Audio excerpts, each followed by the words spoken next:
The first tap of a conductor's wand. The first rivet in a mile-high tower. The master link at the genesis of a never-ending chain. The moment a single empty canvas meets a singular master stroke. There is no one thing. Because now, there are many. Because soon, there will be more. Because one is ever the beginning. Like the first link in an infinite chain, or the first rivet in the tallest skyscraper. The master stroke is found in the masterpiece. What will you begin? Hello, welcome to the 163rd episode of the World Blockchain Roundtable. Our hosts for today are I Am for I Am. Some know him as William, or I'm for I'm. Also Greg from Rivet. Sean is waking up and getting a shirt on, I do believe. Lisa is running late. We do expect that they'll be here soon. I'm Joe, founder and architect of Dragon Chain.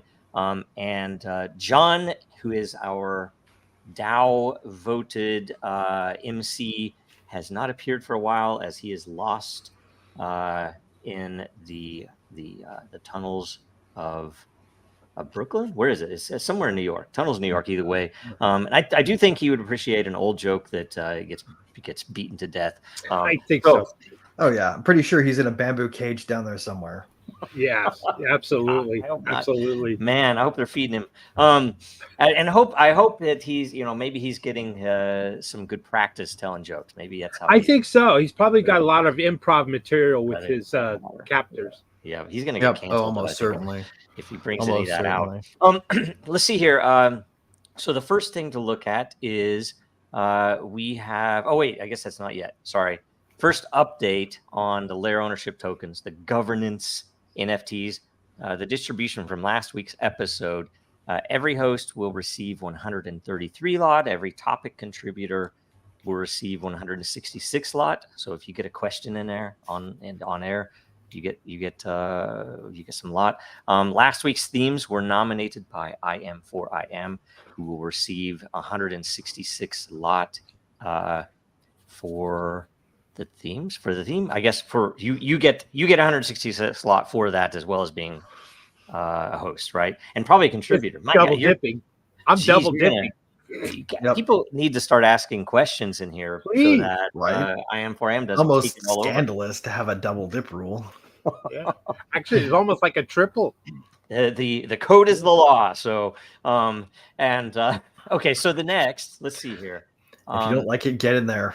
That's right. You get perpetual passive income, free edits, and most importantly, governance votes, which you can see here. So I'm going to show you that, for example, the World Blockchain Roundtable theme vote or topic vote, whatever you want to call it, for the month of July was selected just in time. So for these shows, so we have brainstorm session, how to tokenize assets. You know what? I'm going to read them in the order that they're posted here, so that this is the order of the shows.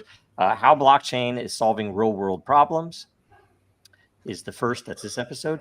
Yeah, actually, we got them flip flopped. If you notice the score, the vote, but that's okay. We did it. I requested that of the producer so that someone who was traveling could be here on the next show next week. Excellent. Which is brainstorm session, how to tokenize assets with and without ownership. And then without ownership is interesting, right? I want to know.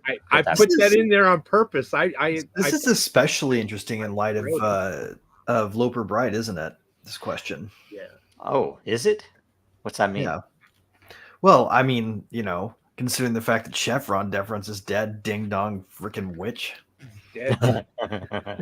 Yes. Third up is elections on the blockchain, and fourth is will governments allow privacy coins and tokens. So there are 4 episodes for next week. There are a couple of other. I mean, there are a bunch of good ones on here still that maybe we'll get to next month in August. It's already going to be August. It's crazy. Cool thing about these topics, man, is they're also salient. They're also of the moment that we're probably all going to talk. We're going to talk about all of them no matter what. Which is pretty cool. And I think they'll flow from one week to another. Last week we talked about this, and this, and that applies to this new topic. Yep. And by the way, I'm going to try to get. So Aaron Day's been on a few times. We'll try to get him back because he's brilliant.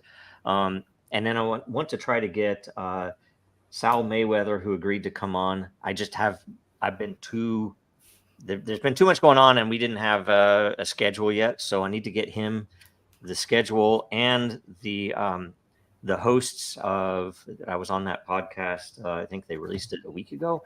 The Legacy Right, and that was good, Joe. That was really good. That was it was a really fun conversation for one, right? See, I need to see this, man. I didn't catch this conversation. Yeah. Good stuff. Sal Mayweather's a kind of a hero in this space. He's amazing. I've followed him for so long that it was an honor to be on that show. It was an awesome show, and the two hosts, they're great. I mean, it was fun, and it was very worthwhile conversation. So this week, though, how blockchain is solving real world problems. So I have a few current events queued up, and so those can go after all this. We have to decide if the format is. By the way, is the format okay? Is 2 hours too crazy? Is it okay that it's split entire questions first and then current events? Do we need to interleave? Do we want to do something else? I personally like it. I like the idea of questions first. I think we had kind of a disservice when we had it flip-flopped. Yeah. Current events. I think so too. And by the way, this whole program, this podcast, whatever the heck you call it, World Blockchain Roundtable, used to be a meetup group called Blockchain Seattle. And I did find that it was extremely useful to start with questions. Yeah, well, just to spread the gospel of blockchain. Well, it's essentially absolutely. Anybody who comes in can ask any question about anything related, and we would try to have someone there that could answer it. We had people from every industry. We had lawyers there. That's how Dragon Chain got its corporate counsel back then. And correct me if I'm wrong. Correct me if I'm wrong, but all these mechanics that you built around the tokenomics are designed to encourage behaviors that the community wants to incentivize itself to engage in, and to discourage behaviors that it doesn't. Absolutely. And not only is that a super powerful amplifier for moderation, like imagine community notes, but with a reward every time you actually contributed. Yes. Yes. Like that click matters, and your thought behind it matters, and that's what we do here.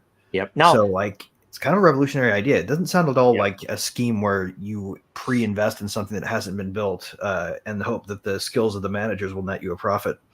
Right. Yes. And it's funny too, because say, we sat down with Twitter way before Elon, and they were bringing up, we have trouble. We can't define communities. There are no communities on Twitter. And we're like, we have some things you could plug in that you could use. We also have things to help you with, the misinformation, disinformation, fake news issue that they would bring up often, which is, you imagine community notes is a vast improvement over what it was. But imagine if community notes was a prediction market that wasn't based on monetary prediction, but on my reputation, that my reputation will grow, and more people will see my stuff if I tell the system that this note is accurate or inaccurate or proper or not, and why, right? I mean, there's so many things they could do that is all behavior tech. And she is, Lisa. The especially neat thing about that is that it's the real power behind this technology. And we haven't really been able to talk about it as overtly because of things like Chevron, right? Where if we opened our mouths too much about all the things that made blockchain different from securities, we'd be sitting here all day making their arguments for them because they would just take what we did, flip it, and say it sounds just like this. But now that Chevron deference is gone, man, we can tell it, and they can either accept it or not. Yep. Okay, so let's get. Hello, Elisa. How's it going? Hi, guys. Morning, yeah, Lisa. sorry I'm running late today. No worries. We're good. We're hoping Sean still shows up. Okay. I don't know. Well, I haven't heard from him, so we'll see. he has family in town, so there's. No, they're welcome to. They can.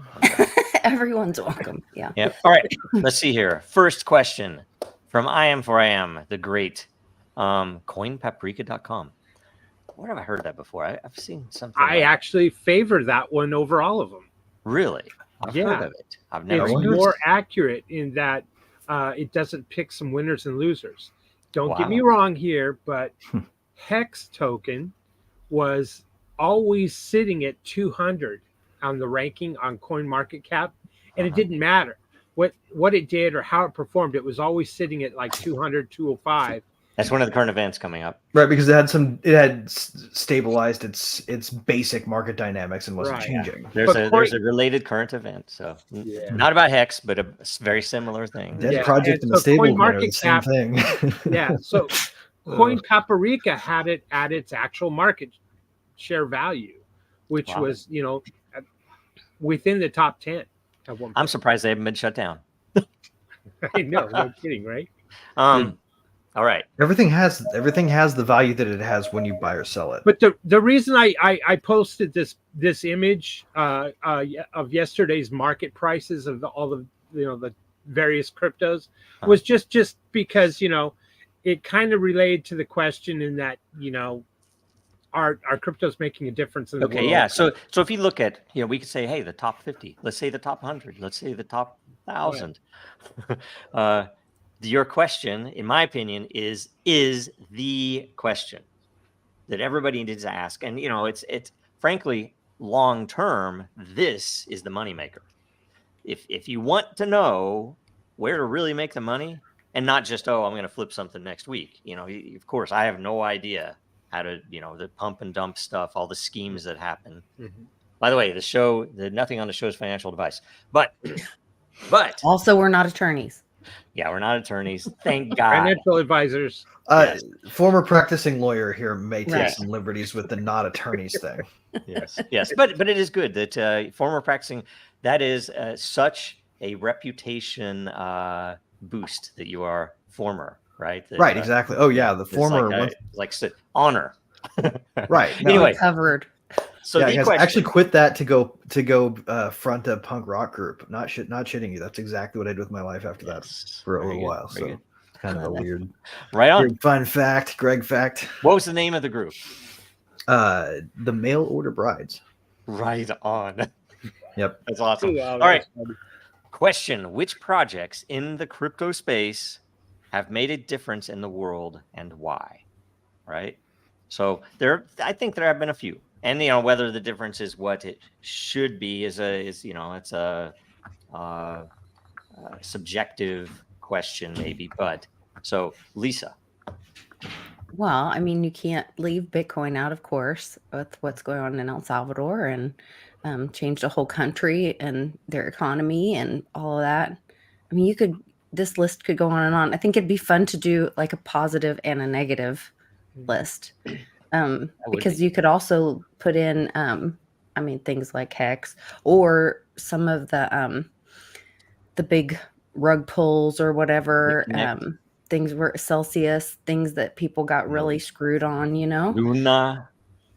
People ought to do this listing style. Like we had to take all the people who are pro the growth list will be longer, and versus pro the scam list will be longer. Like good things versus bad things. If you're an optimist, because made a difference is really very subjective. You should be stuck on the pessimist side though. If you're the optimist, and the pessimist ought to have to do the optimism. I think we ought to force ourselves to flip sides. We could do that. So maybe if we get through the questions, we can go back and do that. That might be a good thing. Oh yeah, let's do that. All right. Okay. So, are you done, Lisa? Any more to add? I mean, there are a lot. There's a lot. Yeah. I don't know. You could say Solana, even though it crashes all the time, but it brought a lot of normies to the NFT space. Yeah.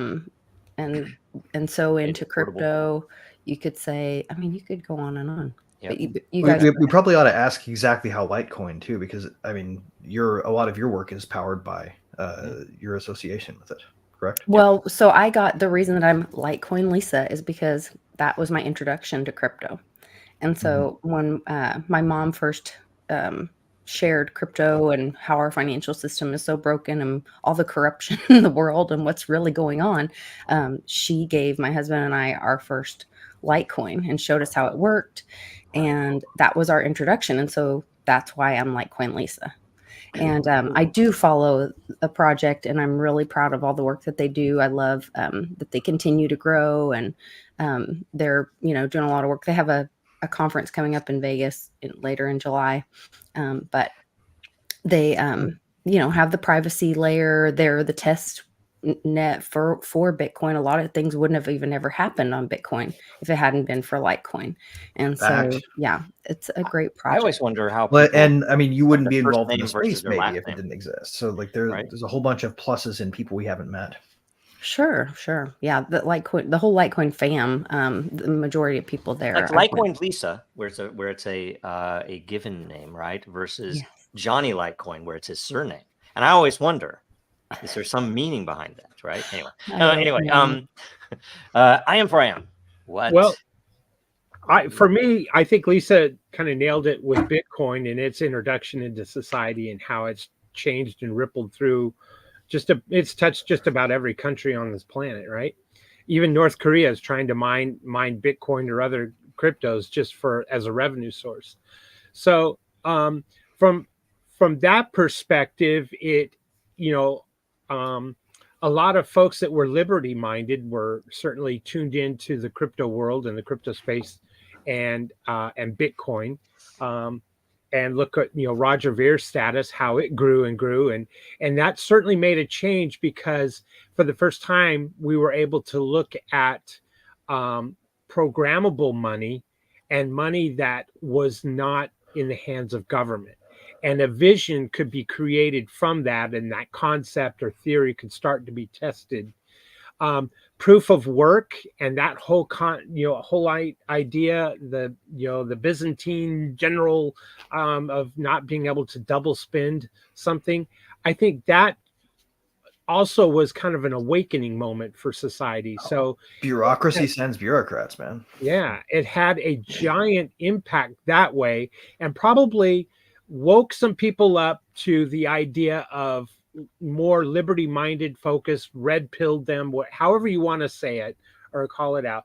And that from Bitcoin's introduction to the world has made a giant change. And then in comes Ethereum and the idea and the concept of smart contracts, the idea of decentralization became a buzzword and a talking point. I got my t-shirt here, decentralize everything. Yep. That is what I think spawned a big change in societies as a whole, and a different way of looking at things. But then you can drill down to other things like, Dogecoin being the first meme coin and drawing more people into the crypto space, and then them kind of feeling out and looking at other things and hearing ideas and concepts that were more liberty minded. So you had finance, you have the idea of, wow, blockchain means that my data won't be disrupted, interrupted, deleted, and the whole concept there. And all the tokens that go and coins that come off of that, proof of work, proof of stake, and all of the other hashgraph.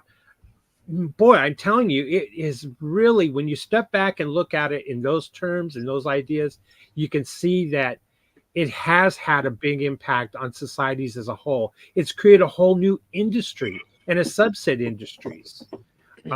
So, I tip my hat to all the developers who have made it so. Very good. That's great. I also tip my hat to them. We need to clip that and Greg's next. that as an intro. Sean will get. Hang on, I don't know what you said, and y'all are talking about how great it was. Now it's the worst. Okay, Greg, real quick. You'd have approved. We'll put it that way. Okay.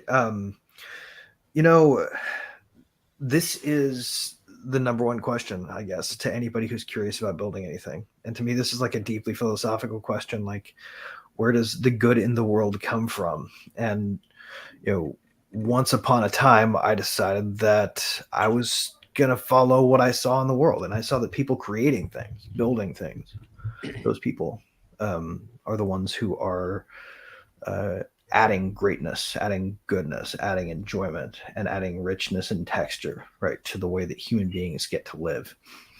And I've seen crypto tokens I thought were jokes that as soon as I poked my head in the Discord, completely understood why they were there and just backed off thinking scam, because there are a ton of people in there who are connecting over this idea.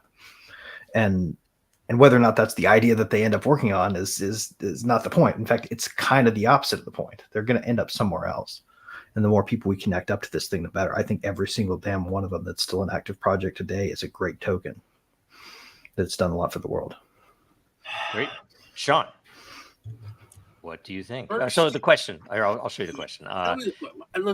What projects in the crypto... Hurt my foot really bad. No. So, I can't walk. Oh, no. I had to take painkillers and then wait for them to kick in before I could make it from my bedroom. So that's why I'm sorry, man. No worries.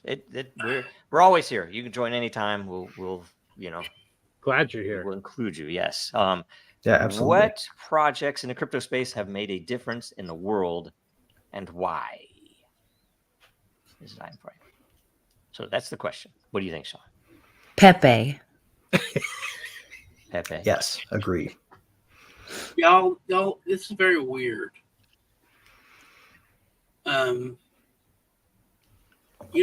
Wednesday's family night. It's always family night. And it's always weird because whatever movie we watch on Thursday, it have some reason to bring it up. I and Lee, I don't even know if I'm supposed to say this, made some life-changing decisions in the past couple weeks.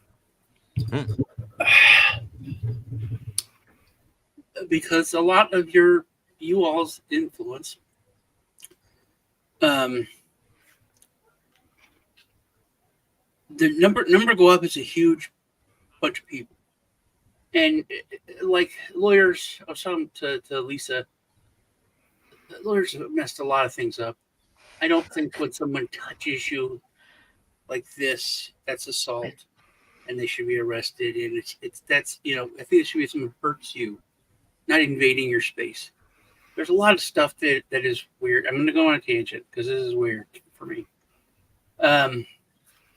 So 5 years ago, I thought that I mattered.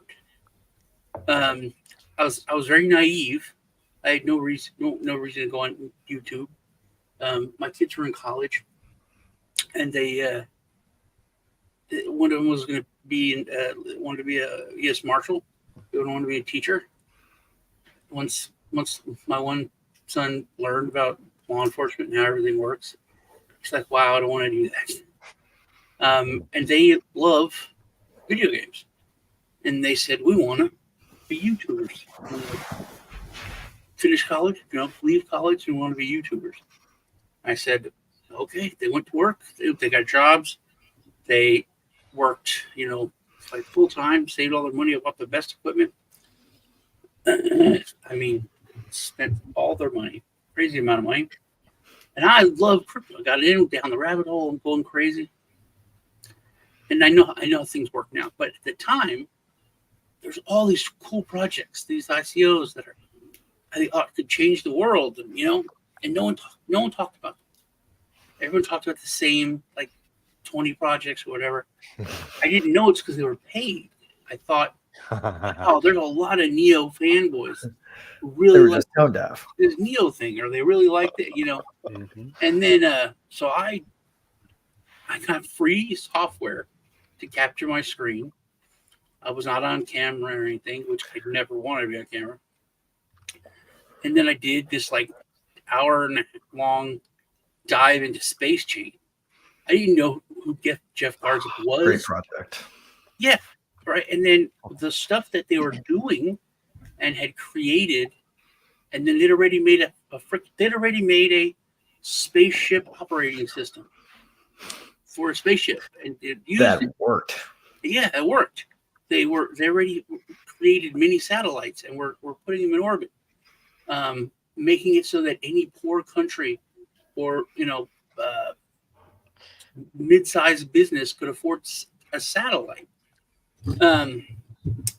which would also put blockchain in space, not on the Earth. So there's much harder to control and get to.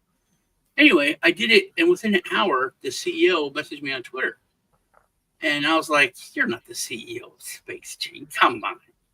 He's like, "I really like everything you said. You're really good at everything." I was like, who are you? What are you doing? What I don't have any money. Leave me alone. And he's like, "No, I thought maybe you might want to talk or something. Have an interview." I was like, "You want me to interview you? Dude, I just talked about how cool all this crazy stuff is, and you want to take time to talk to me?" So it was, but then for a time, I thought that was like I mattered. And there used to be, like, I think I have a decent reputation. I have people in the space that I associate with. I don't associate with certain people. I don't do certain things. I call out things I think are scams or bad. I don't take part in them. And this new run, in the past 2 years, I'm struggling. Lee's struggling. I did a video for Jizz Coin. Yeah. So was this a project to access people who hadn't been vaccinated sperm? No, it was just I could see that being like a legit use case. Masturbation and stuff. It was low point. But and I had done. It's not like I didn't do adult stuff. I did stuff on Constitution Coin, like way years ago, but for Europe. And I told the guys, you're going up against the Russian mafia and other mafias to take money from them and put it into the hands of actual workers, which it's all legal. And he's like, "Oh yeah, economically repersoning people is revolutionary." Literally, 2 months later, it's yes. Yeah, we're gonna make a dating app with all the stuff we built. You were right. Wow. But anyway, meme coins. There weren't meme coins before. There was never meme coins. There was community coins that were about a community and hang out and supporting each other. It was the new tavern, the new pub, the new place to hang out. Yeah. The new secret club once they figured out token gated communities. Exactly. And then it was created from a meme. So that's where it kind of all took off. And people that I know that I thought were not you guys level, but I used to talk about them in the same breath. They created one of them created the biggest crypto game ever, biggest in all the Apple Store. Millions of users. It was an amazing tool because it gave people free crypto. I could give it to any no coiner, just like Pokemon Go, exactly like Pokemon Go, but you find coins, and then they're really your coins. Right. So play this marginally addictive game, and you're hooked. Yeah, and it wasn't a little bit. Not to the game, but to the tokens. And then when you click on the token, it's like, what is this? And then you looked in your wallet, and it told you all about what the project was. It had a link straight to the website. It was an amazing tool to learn about crypto, to get free crypto, to get people in. And then they were doing an update. They stopped. I'm waiting. I have projects that I'm talking to that I want to get on, on there to get their token on there. And the dude keeps saying, "Man, I'm working on some stuff. I'll talk to you. Dude, I got to talk to you." And then I have a call with him. He's in his gorgeous, probably $2 million apartment, in Canada. Sky, he had to be in a penthouse. Huge skyline behind him. He's like, man, it's like, what are you coming out with this? I keep clicking. The app's not working. You're supposed to come out with a new version. And he's like, well, that's kind of, we're going to do it, but I just been making meme coins with AI, dude. I don't even have to write the code. It's been really easy. But that was like just a mention. And then I was like, yeah, whatever, man. But blah, blah, blah, blah. Eric would, and then that's been going on all around me, Lee, the industry. It's moved on to this other thing where number go up is taken over, but they're all rugs. They're 95% scams, and it's very short-sighted. I interrupt you on something called, I'm going to call so many things out, called Katamoto. And Lee did the review on it too. It was like building this community, and they built a community of like 10, 20,000 people. And then there would be a launch pad to launch, meme coins. So these 20,000 people who are all colluding on the idea that they ought to build an easy to launch scam coin platform. Was it like this sort of the idea? Similar, yeah. The 20,000, what you would call them co-conspirators if you were the federal government? I don't know, but it was a community that wanted to make memes, come together, hang out, but make money. And I don't think that's wrong. Oh, I know. If everyone's a co-conspirator, then why is there a crime still? Yeah. So, but here's the deal: they launched a coin and rugged everybody at like $10,000 or something, And then they launched a meme coin. They've done like 5 or 6 and rugged each time. So they built this community. They did this cool thing. The actual platform was cool for the idea, and then they just used it as long as it could to rip people off for small amounts of money. And I said, it's like they had a diamond or pearls and they threw them to the swine. That was dumb. I'd say that's also kind of dumb that they quit, right? That is probably the best description of most of crypto, though. I was like, I think that's, if anything, and you could say real quick, because I haven't answered this question yet. I got the next point. You could say that of all the projects, there have been definitely some that have, changed the world or made a difference. Whatever the term is, right? I mean, Bitcoin has, Litecoin has, there are various projects out there that have made a difference in some way, right. but someone pays their livelihood with it. That's a difference. The real question is whether we have lived up to the vision, and we've come nowhere fucking close to living up to the vision of what could have been done by now, and what will still happen. Accurate description of all of human history, though, doesn't it? Maybe it's our lot to cope with our flaws. But this is observably ridiculous. It's like, we live in clown world. Instead of improving it, let's make more clown shit. Yeah, that's what. No, okay. This is my point, Joe. This is the point I want to make. I think that it was headed in the direction of mostly clown shit plus some amazing, technically groundbreaking, really revolutionary ideas in 2018. Then our lovely government stepped in and decided to try to regulate it. And the only thing they crushed were the things that weren't bullshit. Yeah. Right.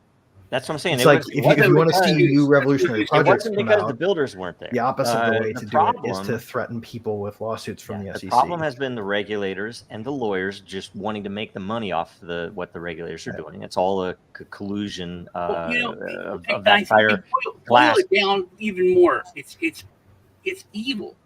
It's immorals and it's honorless.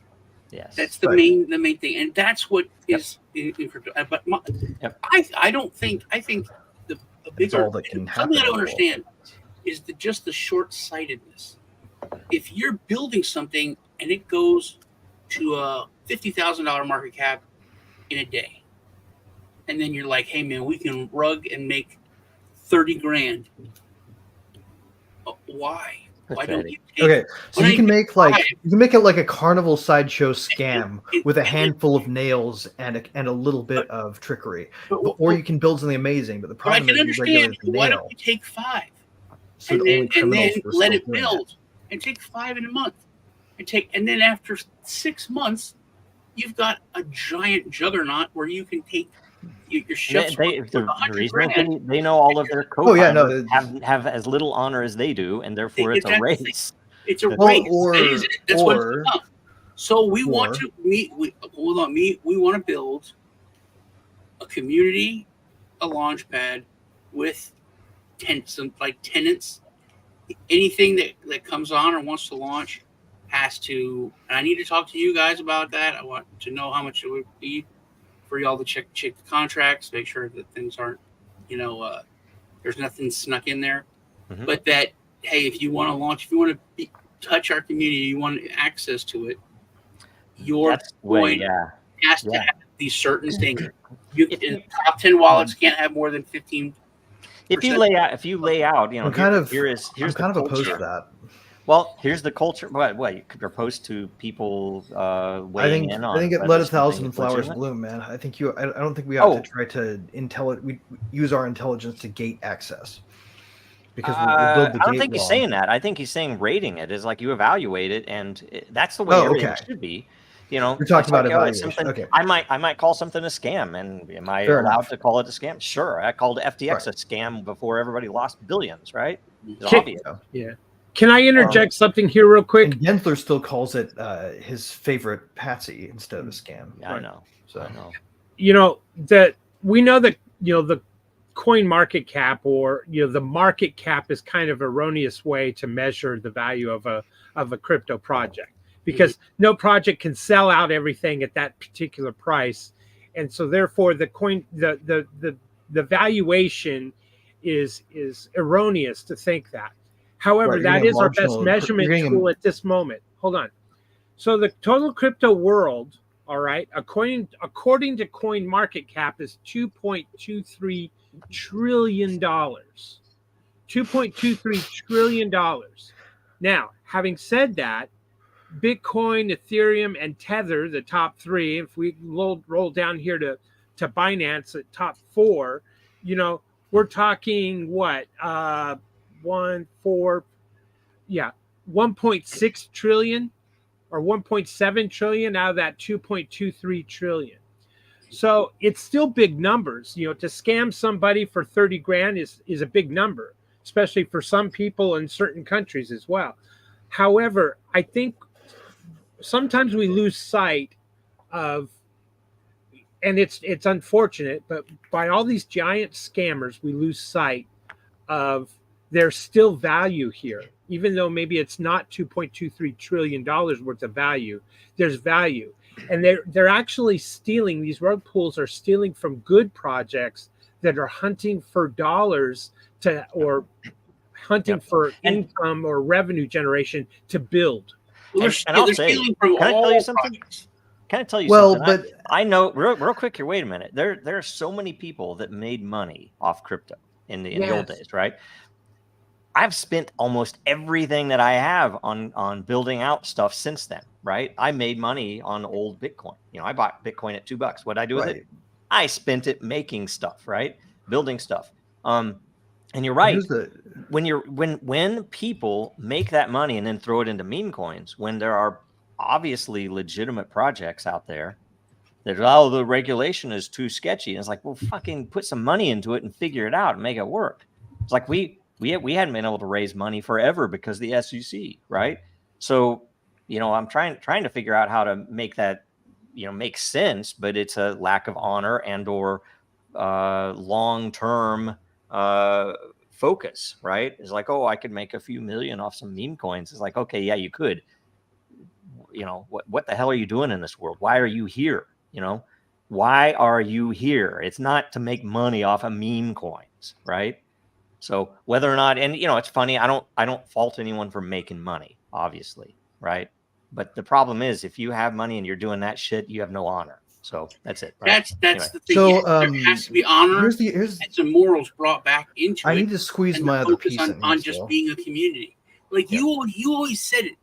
If people would have focused on what they should focus on, Bitcoin would be $100,000, $1 million. It'd be over $1 million now. It's short. Everyone is so short-sighted. When if that's what your goal is, you can't. If you focus on what's important, the maximum doing the right concept thing, of farsightedness is to say, itself. Okay, consider this. How many people who created Bitcoin originally are badasses who ought to have lots of money? Like the original creators, the developers, the cypherpunks, the original writers of Bitcoin, the whatever team made up Satoshi. I don't know if the dollar is the way to, it's like I don't does give a shit does the whether they're world rich get or better not, if right? those kinds of people have more access to stored wealth?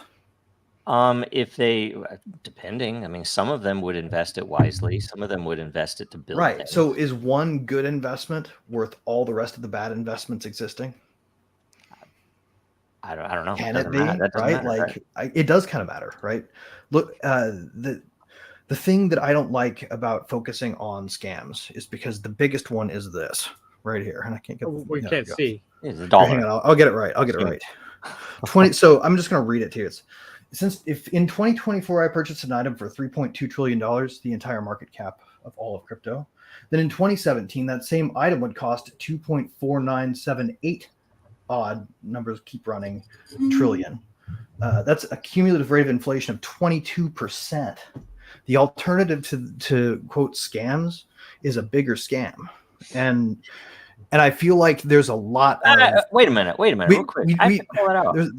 You're talking the only alternative. You guys got to spend a little bit of time, a fair amount of time, talking about all the downsides to scams. I'm trying to say the upside to looking the other way is let 1,000 flowers bloom. I think that there's an advantage. That's not saying not what we're look saying. at the good, fuck the bad.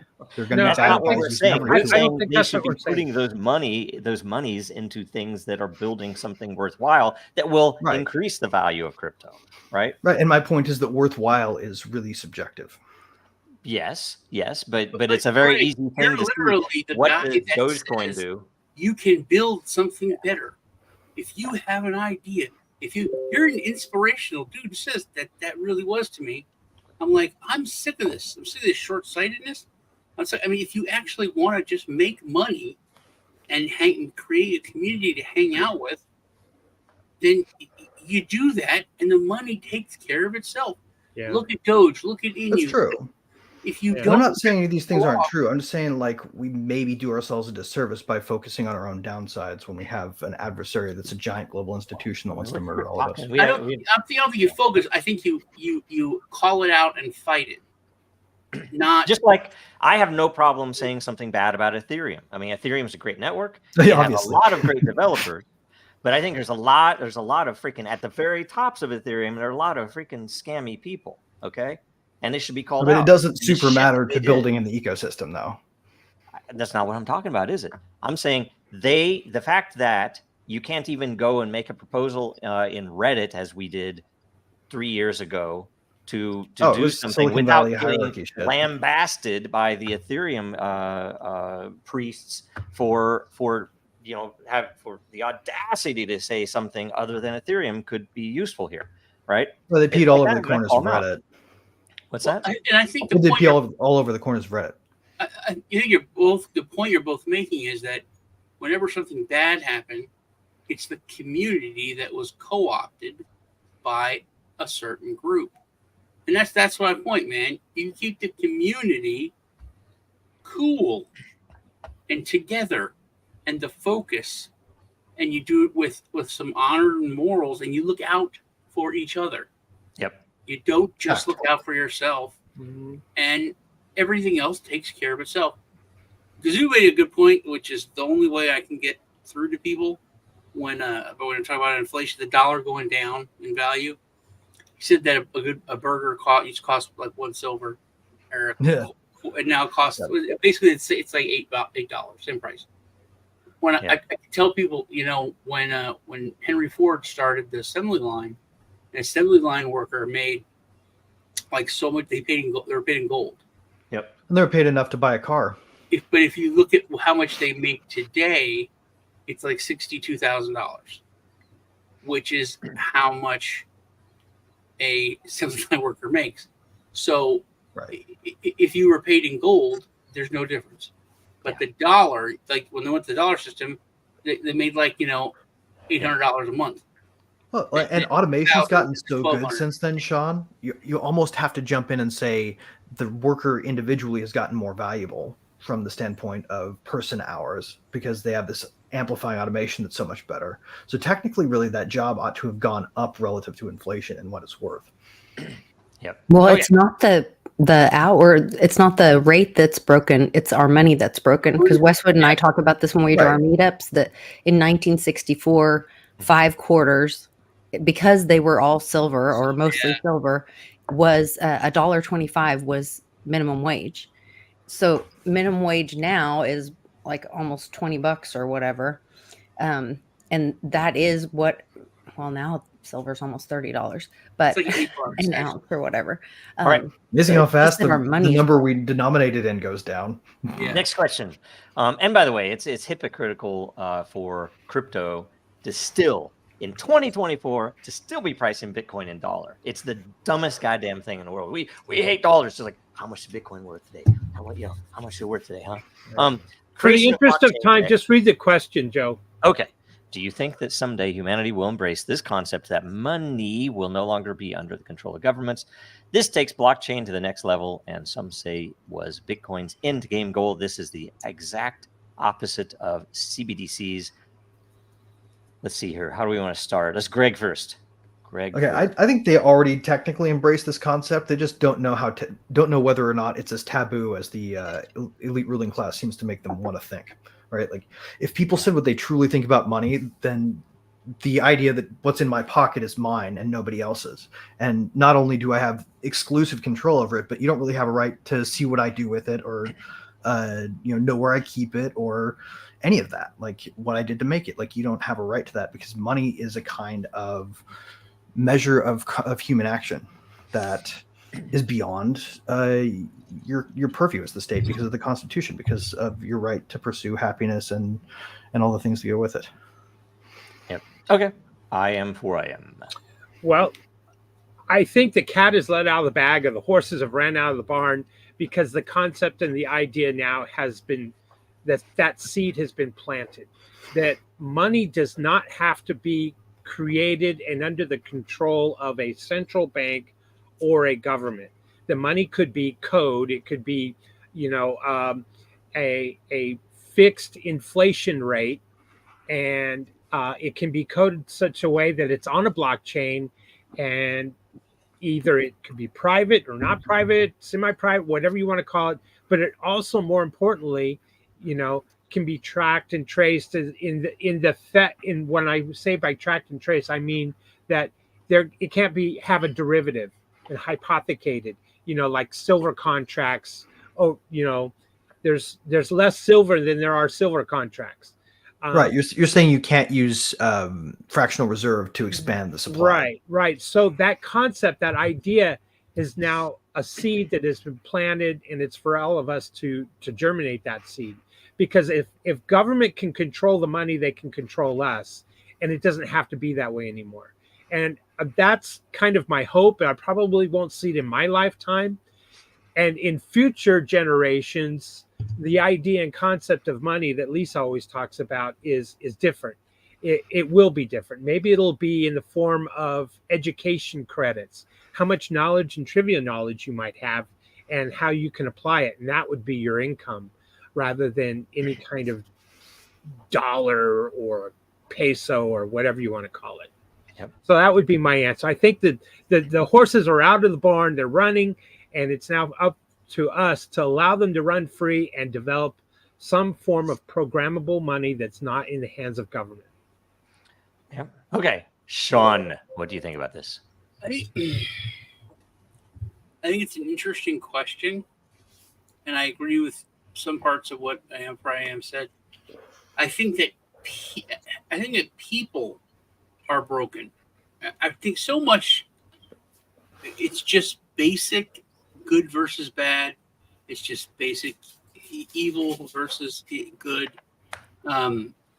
I think people have lost the spark to know what they could do on their own. The question is that even legal, or it's like, is that even legal? like, Good one. yeah, what they think only the government could do this, only this could do this. Yep. I mean, to me, it's not that weird to think, hey man, I wanted to be able to defend my home, and I could go online, or I get a book, and I could find out how to make a zip gun for 22 from the hardware store.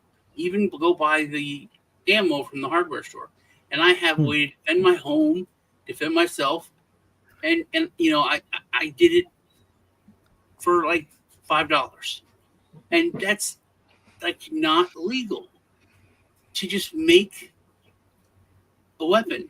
But if you look at things like in China or other countries, they have like slingshots and all these other, and they sell them as forms of defense. To where it's a stick, or like in England, you get a spoon, I think. It's a hammer. It's not a joke. It's like someone invented the automatic nanofabricator, and the authorities are putting off letting it come into existence because you might make guns with it. Sean, what you're saying, Sean, is that government cannot coin money anymore, because just like weapons, we can coin our own weapon. We can coin our own money. Because people, and I think it's our generation that's pretty broken. I think a younger generation, I don't think it's the crypto bros. No, dude, let me tell you about blockchain. No, about NFTs. Like the joke, those people, as they grow up, and it's gonna keep going. I think just like they did with evil, they went after the kids first, and now we're here. I think that eventually, in the next maybe like you said, maybe not in our lifetime, but I do think that we're gonna get to a place where people will be like, we don't need this evil organization. But every mafia that's existed. A guy with a gun is not necessary here. People are doing this voluntarily. You paid protection, and you actually got protection. Yep. And then laws, police, and honest governments came around, and you didn't need the mafia, but they didn't want to give up that income. Right, bootleggers. We're out of business. Did you have an answer? But I do have an answer. What's your answer? So this is something that I'm pretty passionate about, because I believe any form of money makes us a slave. And so we don't need money, but we have to, because it counterfeits human energy. And so I believe it's even a form. And if you then have a third party involved, that's a form of human trafficking, if you want to really get into it, because you're trafficking human energy, and because they have power and control over a human, and we can't give our power away through money. And so until we are using blockchain, using the technology that does exist, and patents that a friend of mine has, where we can exchange peer-to-peer, where we hold our energy and our power in our possession until we want to exchange peer-to-peer with each other, then we can be free, because then we can hold our own energy. We don't need money. We don't need this intermediary that creates human trafficking and slavery and corruption all over the world.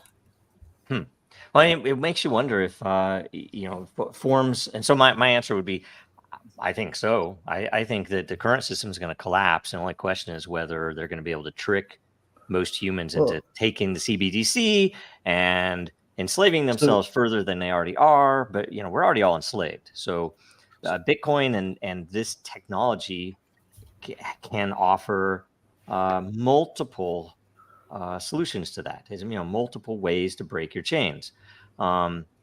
Whether people will do that or not, who knows? But we've been trained to love our slavery. It's like, oh, I'm gonna watch Netflix. I'm gonna freaking watch football. I have McDonald's. What else do I care about, right? That's what they it's want. the default condition problem, right? Yeah. Like the fallacy of the default. Everybody sticks with it. Yeah, and it's hard to.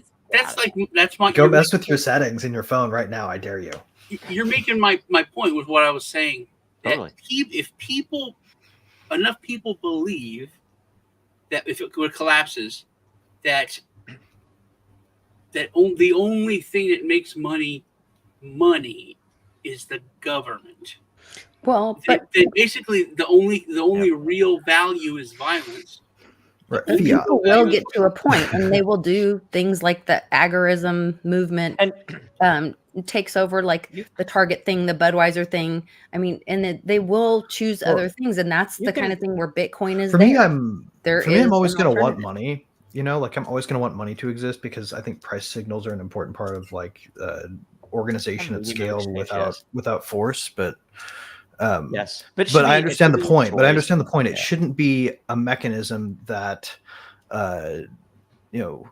that siphons off your energy by inflation or by whatever means, by tax, and it shouldn't be built to allow people who aren't building something to take the rewards from you without asking nicely. And you can look at potentially paying some of their own money. I'm sorry, keep interrupting. You can look at historical events related to the golden age of X, whichever country, Spain, England, any of these countries. You look at their golden age and you look at what preceded and what became, and a lot of the times it's because of the ending of usury, the ending of various banker programs, various monetary policies, and way things work. And you look at what happened in multiple places in history preceding a golden age. It's usually something related to bankers. Sometimes it's exploration, but there's a banker component to it. Anyway. centrally planned banking, right? Like this isn't just individuals with wealth getting together and saying, "Hey, let's do this." I'm not against. This is like people pointing guns at their tax base so they can build a pool to do it. Right. Okay. Next question. We'll try to do this quick because we have 3 minutes before. Count it down. 3 minutes before current events. Forget for the moment that Bitcoin has been hijacked, and Bitcoin's original purpose of being peer-to-peer electronic cash system. Sounds so old world, doesn't it? Did Satoshi out and doing okay? Yes. At least some good news in the world, right? And Assange, right? Did Satoshi create digital gold with Bitcoin, and has this solved a real world problem? Note, I'm defining the problem as the hassle and problems related to moving physical gold around the world, right? So, did this solve a real world problem, and did he create that? Who wants to go first? Hell yes, I want to say one thing because I have a devil's advocate kind of thing. Okay. People would argue, especially gold bugs, that the only real money is gold. It's God's money. It was the first money. So by trying to create digital cash or digital money, isn't it then fair to say it would become gold? So I have something for that, but Greg is itching. He's champing at the bit. Sorry, can you pull the question back up? I got to reread it because that was such a shattering comment, Sean. That was a really brilliant thing to say. Let's see. Digital gold. Okay, yeah, of course it solved a real world problem, right? If it didn't solve a real world problem, nobody would be buying it. They wouldn't have tried to hijack it. Right. Well, I mean, and I don't think they solved the problem in one fell swoop. I think that's a silly idea. I think that's a maximalist idea. Yeah. The idea is that they started an open source movement and they showed that this kind of architecture was possible. Nobody uses the very, very first computing architecture they created for UNIVAC, but now we have one, right, for this type of computing. And that's what I would say. That's cool. I like it. I am for Am. The thought came to me while we were just talking right now was, when you're traveling and you're going overseas or you're going into another country and you pass through customs, the idea of having a bunch of gold jewelry and gold bars in your luggage or silver or whatever precious metal you have, they're going to say, hey, what do you have to declare? And, the crypto world allows you to go through that line and say, I have nothing to declare because it's not on me physically. So yes, to answer the question, certainly, did Satoshi create digital gold and Can we circumvent that system or borders? Absolutely. Is it easier to move around the world? Absolutely, without question. Does that mean that gold has now less value, or silver, or whatever other precious metal? I would say no. I think they kind of work in conjunction with each other. And to fight the whole CBDC thing, I think Aaron Day has got it right. We have to come up with tokenization of precious metals in some form or another. We have to come up with kind of a triad of the crypto space and tokenization, as well as hard money or precious metal. Or And I think You know, what that- we really need, man, is a hard link between the real world and the digital. right. Yeah, And- like tokenize everything. right. It's doable. So If So we, the if we had ultimate- if we had the ability to focus on that and not deal with the government and everything else, that question is that's a doable thing. yeah, it is. And so that's huge. And so it only answers the first question as well. What problem did it solve? It solved being able to move large amounts of money or cash around the world, Well, and without a third party. Sending from one wallet to another address, a large amount of money. It didn't have to go through any kind of central house clearing. my answer. Okay. Well, let me say something real quick, because I've been chomping at the bit myself. To talk, Greg Gazoo made a comment, and I wanted to say something about it. And now that I Am For I Am said that, it's too much. I have to say something. So the world of Star Trek, when you talk to a Trekker and you bring up the fact that it's socialism, it's basically everything provided for you. That's not true, because first, in order to have that world, you have to create a world of that scarcity no longer exists. Possibly impossible. And one of the reasons for that is replicators can make anything. They can take, it's just. But human capacity to want more can grow faster than that. Is sort of the point. And anything out of Hollywood. I Am For I Am said something about moving money. I can go from one place to another and leave my wealth somewhere and transport it. Can I tell you something? Which is pretty much what you're doing. Scarcity will I have an only stop answer here, mattering but if every I have human a can comment stop on wanting that. more. I have a comment on that. Isn't it an odd thing? I always thought this was one of the weirdest things. Okay, like sci-fi predicted mobile phones. Sci-fi predicted flying cars. I'm joking. Sci-fi predicted all these things, that some of which haven't happened yet, some of which have happened. Sci-fi didn't even really predict the internet, let alone Bitcoin, right? I mean, there were some things. That's an interesting point, and I would tell you, show you a anything man who coming hasn't out- read Dan Simmons. anything coming out of Hollywood is, it's like whatever. But anyway, this again, I tend to see the negative, because you have to see the problem to try to figure out the solution, and it is frustrating knowing that he created digital cash, which had some very interesting features that resembled or overlapped gold or other precious metals. That there are some the supply of Bitcoin and the algorithmic supply is superior to precious metals, because you can't predict supply changes with precious metals. You can't predict an asteroid.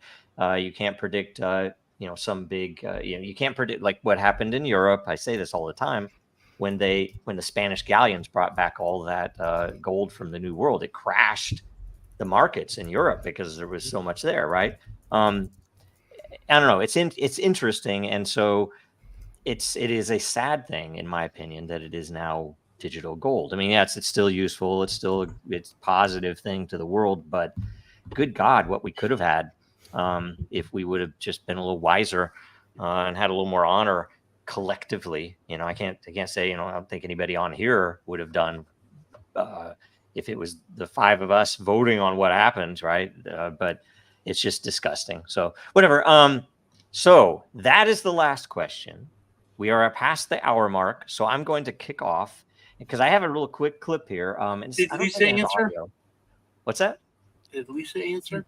Did she? I think it's all pretty clear. Yes. That's fine. Okay. All right. So I'm sorry. I'm a horrible. We need John back. Fine. We need to extract John We're from all the tunnels. It's all good. I feel bad now. No, it's good. I have a little clip though of let's see here, and I'll throw. So that was the last question. I have a little clip here. Hey, it's not how big it is; it's how you use it. Don't worry. Okay. Here's a little. Wait, I have to wait for this to cycle. Wait a minute. Damn it. I'm sorry, guys. It's okay. Okay. It's all good. Here it is. A little clip of the debate that just happened. Oh yeah, pen ready, SEC follower. Yes, yeah. So yeah, there are hints here, but yeah, if you who watched the debate? I watched the whole debate. I couldn't bring myself to. Pieces. Oh, I watched the whole thing. It really wasn't that bad. I was completely duped. I was happy and I thought, wow, things are turning around. All right. I thought the questions were real. They weren't like patting him for one person and not the other. I was like, I immediately called, because if something's good, I call it out. I heard they were fair because they wanted to get Biden out. But yes, afterwards. I will say the clip that I saw. I went on social media. I'm like, wow, kudos to CNN. You know, you can call them out when they do bad stuff, but when people do something right, you should tell them. They're doing real questions. They're being respectful to everyone. This is all right. Great job. How about the second it was over? The second it was over, they had a panel of CNN people, and the first guy was like, "Wow, that was the worst thing I've ever seen. Joe Biden was terrible." I thought he was on par or better than I was expecting. I didn't think he was going to be great. I thought he was going to be Joe Biden. I thought he would maybe walk out from behind the podium. Maybe look. I thought there'd be worse. I'll tell you what.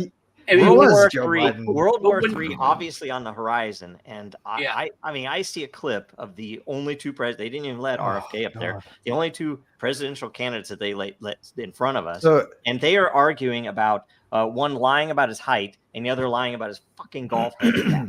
And that is the clown world that we live in. So 2 quick points here. Disgusting. One, they literally are not telling us who's running the fucking country right now. We have no idea who's in charge of it. I think there literally is no answer. But if you want to know who's in charge, it's whoever has the most influence over the official duties of moving Joe Biden's left hand. Right. But there's two interesting things on that, Greg. One, second point. Everyone is now asking that question. Hey, who is running the government? And they brought up, which we talked about on the phone. This isn't the first time. Second point. President who had a they're still running him. Ran things for a year and a half. And have started floating the argument that the deep state will be running it anyway, so he's better than Trump. Okay, I'm going to say everyone that watched this debate and the whole outcome about Joe being unfit for duty, it was all a giant psyop. There was never a debate in June. One, Biden is set up for the fall because they know he can't beat Trump if Trump is anti. They're getting together and doing a letter right now. So So now it was like a setup. And then we had the big media telling us, "Oh my gosh, I didn't know Joe was this bad." When in fact they did. They're lying to you. It's again the Intel superstate controlling the big media. It was all a setup to oust Joe because they knew Joe couldn't win. But so that way they could have an open convention and bring somebody else in. Because Jill doesn't want to give up the power. So Jill is the manipulator of Joe, but Jill is not controlling the government.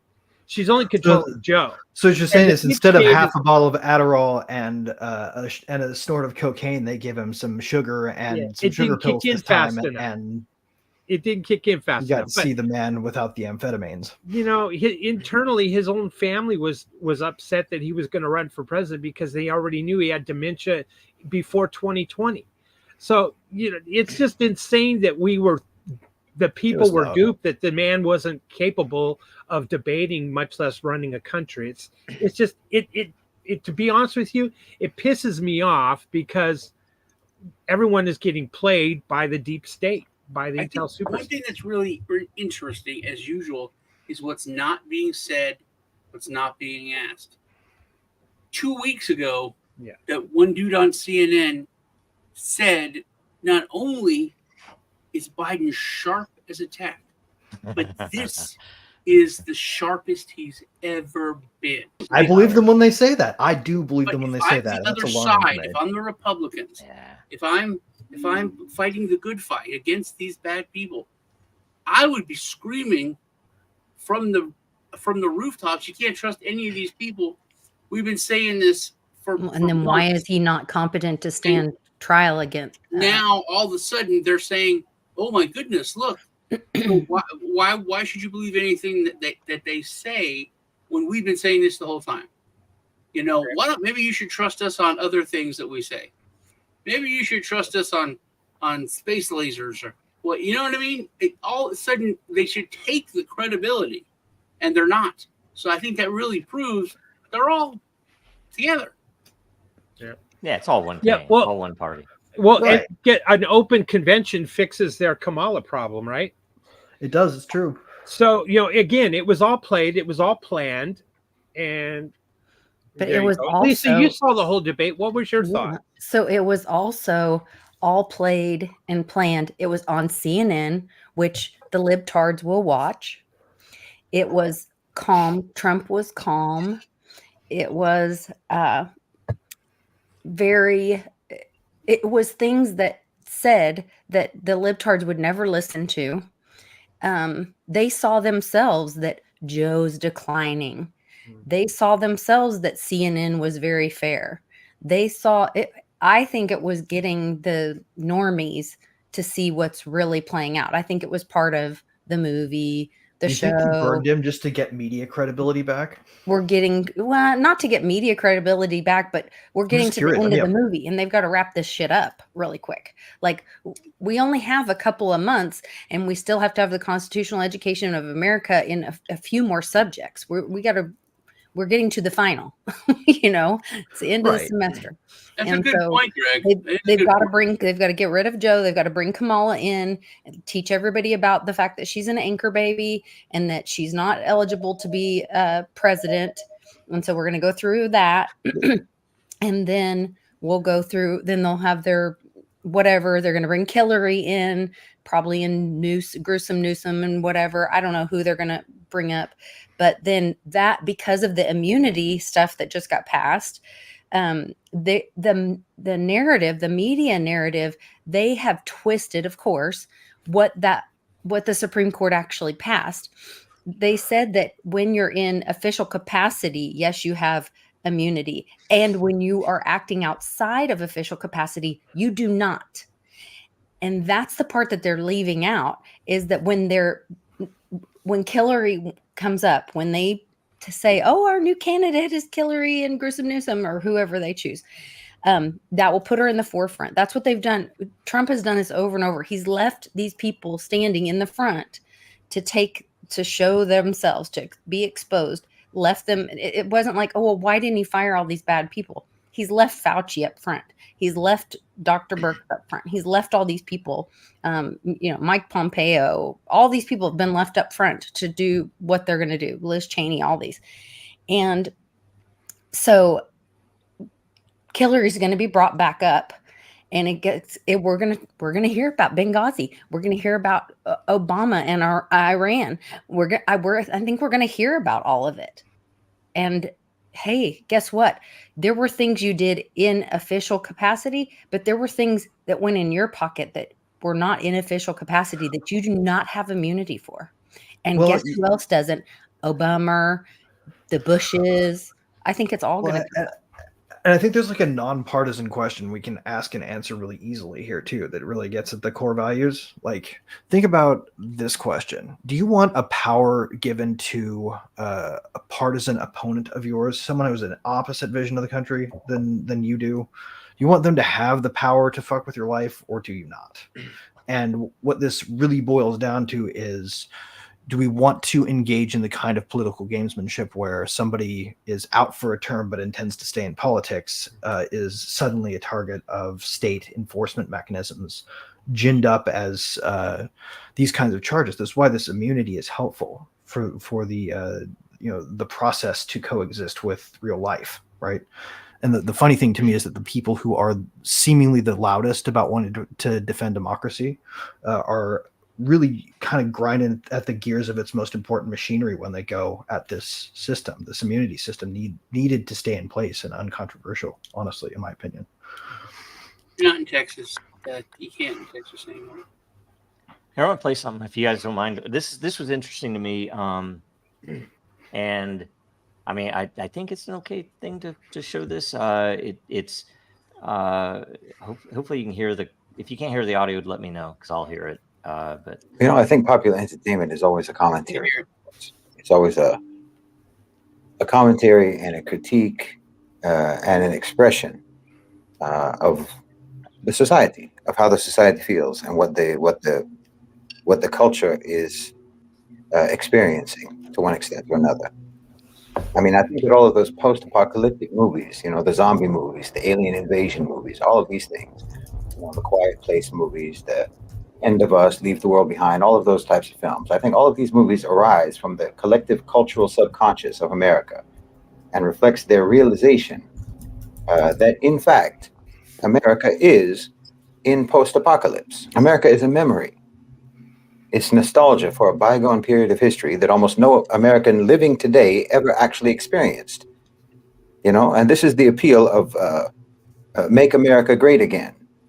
I mean, you can't fail to detect the post-apocalyptic sentiment or the post-apocalyptic realization that's the subtext for that slogan, for that political motto, for that chant. Because you know that everything that the United States conceived itself as, the image that it curated and broadcast around the world, say in the 1950s and early 1960s, that world is gone.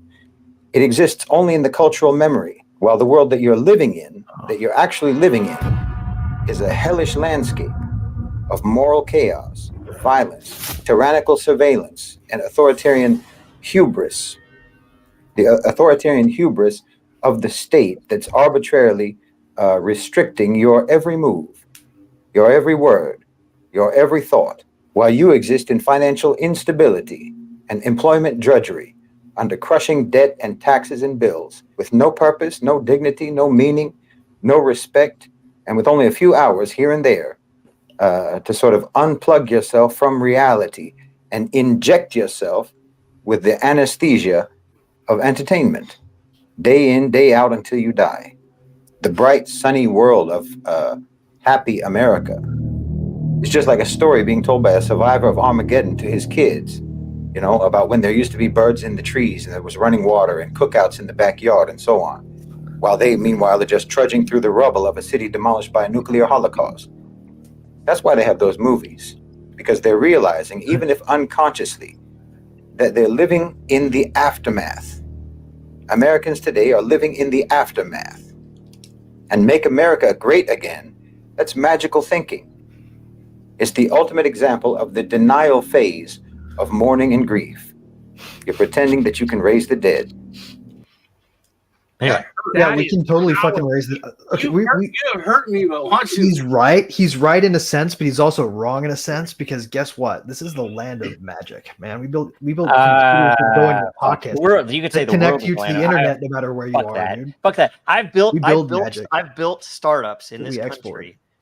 Having been grown up, my father telling me, he's like, you need to find the problem so you can find the solution. Yeah. That's how you become wealthy. That's how you become rich in this country, this land of opportunity. Guess what? Fucking lies. All of it. It's all fucking lies. Why? That's my blood. I'll open my blood up right now and show you that I have American blood. And guess what? The fuckers that run this country do not want people with my blood to be wealthy. They don't want me to be able to create anything. I'm not allowed. I am cattle. I am not allowed to do great things in this fucking shithole country. You want to talk about shitholes around the world? I'd say this is a shithole. We are fucking cucked by Israel. They fucking control every goddamn one of our elected representatives, state, local, fucking federal, and the bankers, fucking Hollywood. You can't make it in Hollywood. You can't make it in a financial world. I couldn't make it on Wall Street if I fucking tried because I am a fucking normal Midwestern American. I'd be laughed at. It's like, you're not allowed, Joe. It doesn't matter what the fuck they you bring, gatekeep their little fucking society. That's true. But we were Yeah, building a better fuck one. them. And they are what define this fucking country. what can't So the stop rest us. of the world, our country is the GIs, the military that comes in and fucking kills people, and or the military industrial complex that gives money for Israel to kill people, or for the Ukrainians to go, whatever, doesn't matter. But it's just freaking disgusting, right? So, right. Well, right now the world sees us as the imprisoners of Julian Assange, is what they see us as mostly in the world, because it's the most recent international story. I love this one. Gain headlines. I love this meme.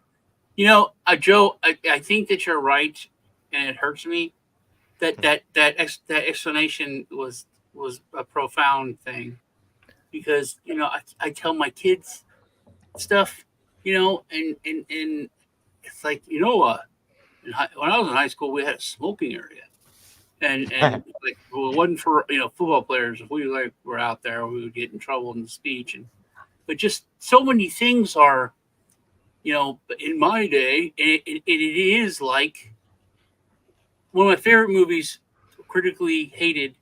I don't know if you've all seen it, is The Postman. Yeah. I love that movie, actually. Are you kidding? It's an amazing movie, and it was critically, you know, trashed. But it's after a plague. World's terrible, but it's very realistic. And Kevin Costner, well, this is actually kind of weird, because I was thinking about the post office and the attack on it. Kevin Costner finds a dead, you know, a crashed mail truck, dead postman. It's freezing, so he takes the wool thing, you know, clothes off the skeleton, puts it on, and then he takes the mail. And he gets to this walled town, and he goes, "I'm the postman. The government's trying to get started again. We got the mail going." And then they're like, "Yeah, sure, we're gonna kill you. Go away." And then he takes a letter out, and it's like, "Got a letter for Sally Johnson." And it's like old woman's like, "I'm Sally Johnson," and he gives her the letter that was from, you know, like 20 years ago, and it's about like the beginning of the plague and everything. And then everybody starts to think, "Oh man, things are getting better." And he goes, "Yeah, there's a president and there's a government, and that's the slogan for the country is things are getting better."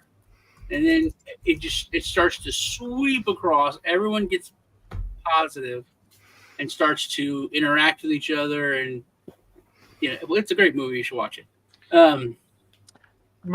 My comments, because maybe I'm probably the oldest one on the panel. So I'm 72. Nice. You're 72? Yeah. No way, really? No, Yeah. you're lying. Nah, you gotta be lying. Well, anyway. Someone's supposed to say that. Yeah. So my One of the point, I Unidyne. guess, from his, like you said, Sean, it was profound. It was eloquent in the way he described post, pre-decline of America.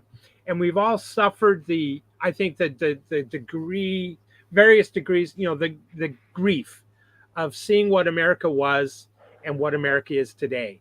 And it's hard, because you drift between anger, and I could sure feel Joe's anger, and you can drift between the sadness of loss and the loss of the idea, the concept of what America is or was, and it certainly was from my perspective, because I was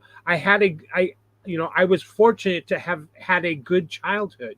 It wasn't without a lot of trial and tribulation, but I had a good childhood. I had excellent parents with a great upbringing. But I lost my father when I was younger. So and watched him become debilitated. Well, those feelings of watching, a loved one, a parent, slowly pass is exactly what I've seen happen to America. And it hurts. And it creates anger, because it didn't have to be this way. And that's why I now consider myself an agorist. I want to use counter economics to fuck them over, because they fucked us over. I am. You said something really profound that kind of hit me and made me have a moment of clarity. One, this isn't it, but your good childhood, if you explained it to people nowadays, would say, "Oh, that's terrible." You know, you were spanked. You were internet. You were alone for hours, and you didn't have a helicopter period. But you can have a really great childhood without having any micromanagement. Our kids and these younger generation, they're fucked up worse than any other generation. They're on more depression shit than any other generation. They're have anxiety and a hard time dealing with anything. And we can make jokes about safe spaces and blah, blah, blah, because we don't know, guys. Someone needs to look into grading portals because parents can access their kids' grades way too easy now. We know how it was. We know how it was. And we think we could have that again one day. It could go back. It's a possibility. But anyone 35 and younger, maybe even 40, they never had it. So they don't know it's even possible. Well, and I do think Sean, we need to not look back too. We need to look forward because there's so much that can be done. Mm-hmm. But you have to be able to name the enemy. You have to be able to name what the hell's going wrong, or else you're never going to get there, right? But it goes back to what I was said earlier, that people have been taught to not. It's like not even a thought anymore. The fact that you could make something to defend yourself, the fact that you could fix something in your house without asking the government for permission and paying them, the fact that you could go get. I just have to interject something here, guys, without getting permission from when paying a fee. You know, guys, they have no concept. So, has anybody read anything at all about the prospect that youth suicide coincided the spike in suicide we see in the youth today? Coincided with with regular parent access to grading portals, such that they could get real-time information on their kids every day and micromanage the fucking shit out of them. Well, I will tell you, there's how I'm doing on this test has been the major cause of suicide for teens forever. Right? Like, I thought that had more to do with the fact that they were isolated. That's what has been said, but nobody has researched this particular parallel cause. The grading portal stuff became really available in 2011 to 2012. That's an interesting, probably correlates there, but there is a huge correlation. You've been blaming Instagram, man. Media talking about suicide. Everybody knows that. I mean, how do I say this? Everybody knows it's a fairly well correlated that media talking about suicide increases the suicide rate. And, Netflix puts out that, was it 13 Reasons Why or whatever it was. That's why they did it. They wanted to boost the freaking numbers. And they know that because they even say that plane crashes increase after, large reports of a suicide. And the thing is because pilots will commit suicide. It's really bizarre, but it's a true thing. And they know that it happens with teens. So it's pretty evil. Oh, yeah. No, I've seen no research on it, and I can't find any. I was wondering if anybody knows of it. If anyone shares that in the, bet you're right. I'll bet it's spot on. That's probably a huge, interesting factor. And it would be typical that they would blame like the free communication channels that kids still have as the cause, while they're also strangling them to death from the underside. The same way, I can't remember which one it was. One of the several flag shootings that happen in the U.S. every year, right? One of them, the dude posted his whole his whole reasoning and his manifesto on Instagram, I believe, Facebook owned Instagram, and someone took it and put it on Infinity Chan, and Infinity Chan got taken out by internet infrastructure companies. Essentially, Infinity Chan went away. And the stated purpose or the reason that they took it away is because he posted this there and it's dangerous. And it's like he posted it on Instagram first. I'm honestly surprised they didn't take it over, just poison the DNS and point to a site that wasn't that they controlled. Well, that's the first thing they did. It would be more like the modern age. Cloudflare and DNS stuff. They basically colluded to take it out. And it's like, this is the freaking internet, right? I have one more thing to play that's kind of an interesting. Well, I'd like to give a comment on the little video that we just watched that everybody was discussing that I needed go ahead. 2 words in. So a kind of a combination of, what I was saying and what Sean was saying. So I have like an antique thrift business, and I sell stuff on eBay, and I have a little store in Greenwood, Arkansas, and all this. And there is this trend right now of people seeking like Americana items, saddle shoes, diner stuff, like with the chrome and the little red patent stuff, and that 50s era there's a trend for that. And it's a lot of the younger kids. They went from MCM, like mid-century modern kind of stuff, that they're still interested in that, but there's this newer trend kind of inching in where it's this 50s bobby socks, saddle shoes, the whole bit. And it's really interesting to watch. And I think because it is that time of innocence, home, the good life, the American dream that people are wanting. And maybe that's that little bit of hope, like the postman.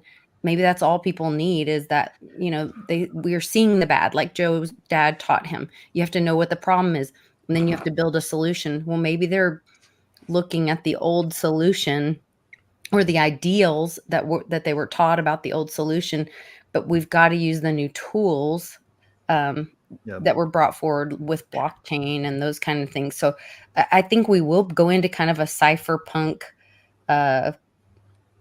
50s diner cypherpunk, the retro futurists. Get it right. Yeah. The designers over at Cyberpunk 2077 called it. What did they call it? Retrofuturism. Retrofuturism. I could see that. Yeah. Anyway, I'm actually seeing it in real life, kind of this trend. It's like the 50s was all about like streamlining and being of the future and kind of looking way forward. And so they did these designs. Like this one, you saw streamlining a lot on the trains and the cars too. That was a futurist design. I'm going to play a little video. Then I have a question for each of you. And it'll be a very simple question, like almost a one-word answer, okay? But we'll have enough time to do this. So, and this is, by the way, when this came up, it's really an interesting thing that I'm discovering really great new music that is being pushed into memes. That I was like, what is that song? And I find out what the song is, and I'm like, so this is St. Paul and the Broken Bones. You guys know who that is? Freaking amazing band. They have this anyway. But this is a meme. I don't think they have anything to do with this meme. And here, I'll play this. So we just crumbling like home. I've heard this. This beautiful album. We won't get a strike, will we? Who knows? I don't care. Whatever. We don't advertise, right? Joe's like, I didn't. Nobody's paying us, so whatever.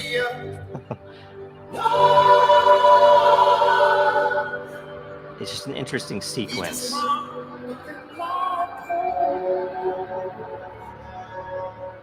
We just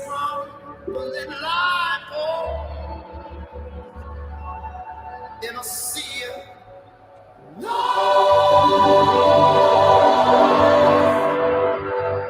in a sea of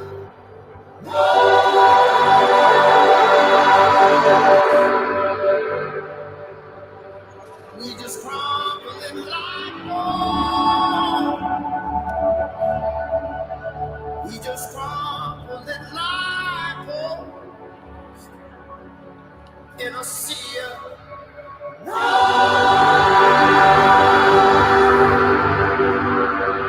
in a sea of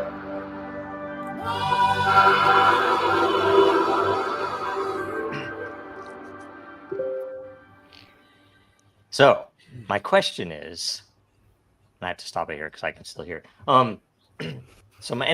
That is super interesting because it starts in 1990, right? And it shows how crazy shit has become in 34 years, right? So it's like I was an adult in 1990. I was still in college, right? And like what that guy said before, I think I grew up in that America that was still, really interesting. I still tell my kids, it's like, oh, that didn't even exist when I was a kid, right? these things. Mac and cheese. You couldn't buy mac and cheese in a box. You had to freaking buy elbow macaroni and get some cheese, right? So, I mean, stuff like that. And so I'm going to ask you a core part of that video, that meme. And Greg is back. Greg's back just in time. A core part of that is 9/11. Is like a lot of people think of it as a sea change, right? It's a huge change, cultural, historical. Another would be JFK. Another, before such things were really kind of thought of, would have been like the Federal Reserve and the IRS being the most evil year, right? 1913, right? Another time would be like that time they made a virus and then it got out and then they locked everybody in their homes over it. But now they're every month, right? So these events happen every month. So who did 9/11? I am for I am. Who's responsible? I am for I am did 9. I'm asking him. It's his turn, and nobody else say anything, so we can make sure. And I don't skip Lisa this time because she doesn't just step in there and just. I know. I need to stand up for myself. So my answer is the mafia cartel state, which is defined by just about every government around the world, had some form, either minute, micro, or large part in that. Okay. All right. Lisa. It's my understanding that the CIA / which is run by what I understand to be the Mossad deep state, and it was partially a blood sacrifice, partially to remove the metals or gold that is underneath the Twin Towers, which Giuliani was a part of, quickly sending over to China. Crazy. Dude, somebody ought to make a movie out of that. I think that that 9/11 was mostly the Saudis, probably because that's where most of the money came from. That said, I do think that there was some contribution from our overall Middle East policy that created Osama bin Laden, for instance, by trying to fight a proxy war in Afghanistan against the Soviets. And I think our side was Iraq and their side was Iran, but everybody moved into Afghanistan. And and we trained up the Mujahideen, which is what Osama was from, to do that, right? Like literally, he was our dude until he wasn't our dude, and he was sick of seeing a lot of people who got into that business. He's always been our dude. It was mostly just him saying, like, you know what, I'm going rogue. I'm sick of you guys. This is my middle finger to you. Thanks for the education. It was actually bin Laden, and it was the Saudis. Okay, Sean, what is your answer? As time goes on, I think it's bigger and bigger. I think it's more and more people. I think it's yes, the Mossad were involved. I think it's interesting, and I don't know why none of y'all have made this.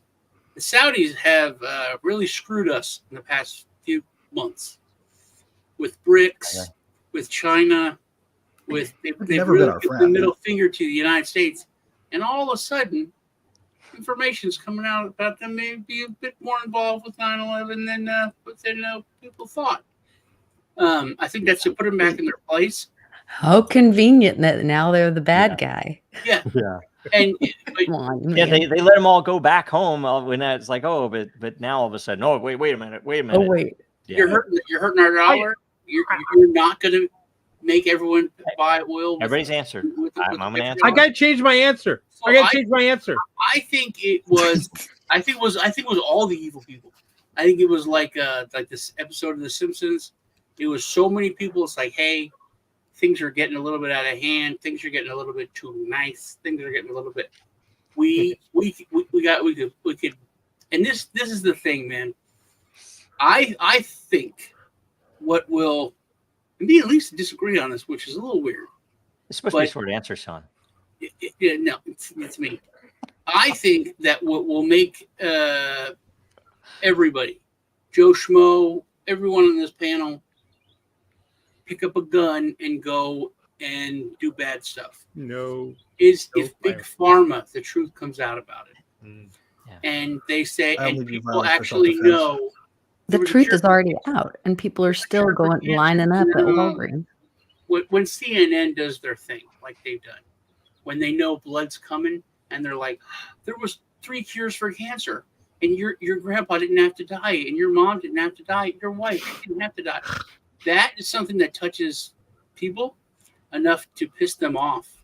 Well, they're do something. I got to change my answer, Joe. Please, let me change my answer. Something that so many not people, done yet. so many people have said, if you're in the 2A community, it's like, oh yeah, right after 9/11, I joined the military. So many people. Yeah, that was like a changing thing. That's a secondary blood sacrifice. So We're gonna kill off any of the loyal Americans. Anyway, okay, William. Okay, my answer's changed. I believe in the Warren Commission, and I also believe that the 9/11 Commission was factual and accurate.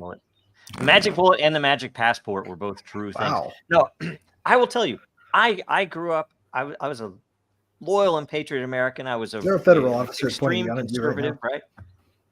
What's that? Sorry, I didn't know if there was somebody out frame in IAM's place, like pointing a gun at him. Oh, sorry. No, okay. Until October 7th happened, I had never really paid much attention to this stuff, right?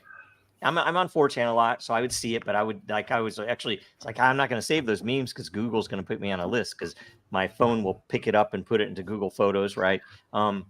Forget that now. It's like I had no freaking clue about the Dimona reactor, about AIPAC with JFK, right, preceding his assassination. Yeah, I had no freaking clue about Sirhan and the details surrounding. I had no. Look up Zapruder. Look up freaking Zapruder from the Zapruder film. He was the 1960s equivalent of the dancing Israelis. He knew that JFK was going to be assassinated. So he had his freaking 8mm camera rolling because he knew it was happening. And look at who he is. Because you won't see it. Look who Jack Ruby is. The main press, I grew up, it's like, oh, Jack Ruby is an Italian mafia. Nope. He wasn't an Italian mafioso. Okay, look that shit up. And then look at 9/11. And you look at the dancing Israelis, they knew it was happening before it happened.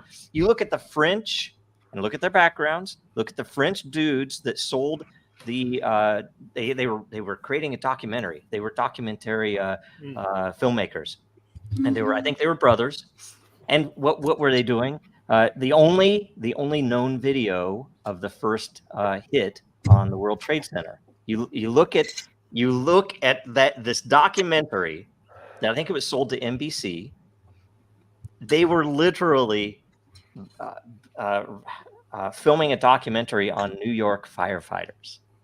So it's like, oh, this is the perfect dramatic moment. The firefighters, and we've been, following through what's it like to be a firefighter. It's always this super interesting, I guess, to be a firefighter in New York. It's like, and they happened to, it was like, oh, look, there's a plane hitting the building. Oh my God. And now we have this footage that nobody else has. Holy shit. And you don't think 9/11 was done by the Israelis so that we would spend trillions in freaking 20 years of war plus, and to have all of this shit happen, it's obvious when you step back and look at it. And yes, the FBI was involved, and yes, the CIA is controlled, and yes, our government are traitors. Our government are oath breakers and traitors. Something that in ancient times would have had them freaking dead in some way or another. Well, and it's obvious what happens when you set these incentives up too, right? Like the governments as a system are designed to create these kinds of outcomes, right? Like you don't have an ice cream cone if you don't have any ice cream. There's no reason, right? No, so what are they going to do with all the money that they claim to be taking to protect us? We don't have control over our own government because a foreign country does. Yep. And people need to wake up to that shit. And it's really hard. Like I even talk to my dad. He's like, oh, Joe, come on. You have to be careful saying stuff. I'm like, if Israel, listen to this one. I'll share this one. And Joe, just for your dad to say that, Chevron, but for your dad to say, be careful of saying that, he's admitting that someone else is in control. Yeah. Because you shouldn't have to be careful to say that. Yeah, listen to this. A quick message to the American people. I know sometimes when things are said coming from Africa, people do not tend to take it seriously overseas. but I would just like you to take a minute and listen, because we have been following some of these issues for quite a while ourselves here. What you call the deep state in the US, the deep state with all these conspiracy theories about assassination of your leaders or people disappearing, JFK and all that. Well, the deep state is Israel. And what you call the Uniparty is Israel. What you also call the swamp, Israel. Thank you. Anyway, that's where I'm at. Sorry. Well, I mean, it probably and is probably a word you ought to put in there. Like a lot of times, right? There's a lot of other things that are part of it. Well, yeah, they're the deep state, and they run the Federal Reserve, and they run Hollywood, and they run the media, and they run big tech, and they run all the VCs, and they run whatever the banks, and they run pharma. What else does Israel have its hand in that is killing us over here? We tend to export. We tend to export industries. We tend to export industries there. Greatest ally. Yes. We tend to export industries there that do stuff that our government is squeamish about doing here. That's one question, and Ian Lee talked about this. Why does everyone say that? Because he's like, yeah, England says that, says that too. It's a mind fuck. Well, it's because that's all you want to buy a black hat hacker, maybe right? it is true. You want to buy a hacking tool? I know whenever there's war, we send a bunch of our people to go die, and Britain is like, hey, we're going to send some of our kids to go die too, buddy. Even Canada, hey, we'll send some of our kids to die. Where, like, when it comes to money, how? It's not just Israel though. Are they our biggest ally? What is it? The biggest ally is identical to saying public schools. It's hyperbole. It's like saying it's a lie. It's a lie. It's diplomacy speak. It's crap. They have to say that kind of stuff to all the allies. Yeah. Our greatest ally. You're talking about our greatest ally. Yeah, I mean, it's a lie. It's just it's the ally we're talking about right now. So look up the USS Liberty, for God's sake, and the fact that you, for a time, you would get banned for talking about it on Twitter, and you definitely get banned for talking about it on Facebook, and the government will deny don't know how to speak in what is known to be the truth. How about December 7th? They knew day. They knew day. Right. Or he knew day. How about the Gulf of Tonkin? They had SIGINT on it. Yeah, that was USS Maine. Yep. 9/11. Yeah, it's all false. It's all manipulation. Revolution against Mossadegh. It's all manipulation, because if you want to call it the military-industrial complex, married with, the central banks and married with magic is what it is. That said, there are some good newses that suggest a rising striking back. There's some journalists. What do you guys think about Chevron? What do you guys think about Chevron? Blockchain is one of them. Yeah, we haven't even talked about Chevron. This is that's a big deal. Okay, I'll tell you about Chevron. The thing that because that's something to go into. But when a bunch of colonial upstarts wanted to create their own country, do you know who stepped in and made part of it happen and made no one else help England? Russia. Do you know when the country split itself? And who threatened to go to war with any country that recognized the southern states as a country? It's Russia. That's always been there. And they are our greatest enemy. So during that time period, they would have been czarist, right? Yeah. Catherine Great. So anyway, so let's get into it, because I do have I want to hear what Greg has a lot of info about Chevron, right? And it's really it's almost a whole episode if we wanted SEC, to. Yeah, it would be a good episode. And Lisa and I did a show about. I've been told. See, I need to watch that. I've been told by our own attorney that it's a very costly endeavor, that we will expect like a decade worth of of lawsuits against the EPA and again, trying to get stuff. And thank God, man. Yes, clawing back our but power. for something like us, sitting in our case right now, it is not really that meaningful. At least not directly. He's wrong. Meaningful. He's just afraid to do it. He's afraid. I want my reparations. I don't think he's afraid to try to charge me money I don't have to do it. Is probably what he's afraid of. That's probably more. But like the argument itself, the first person to make it is going to get the SEC backing off real fast. They don't have the backing of Chevron anymore. They can't claim that their definition of security includes crypto without having a legislation. They just can't. Yeah. But we're not even at trial yet. We're talking about multiple tens of thousands of dollars still in discovery before we even get to trial. This precedent change to me entitles you to another motion for summary judgment. Yes. Maybe. Immediately. Maybe that's what I would do if I was your lawyer, man. I'm sorry. I'm not your lawyer, so this is not legal advice. But if I was a litigator in that case, maybe get you I would seriously, I would be like, we're just going to do one motion for summary judgment, make it entirely on the definition of security, point out Chevron.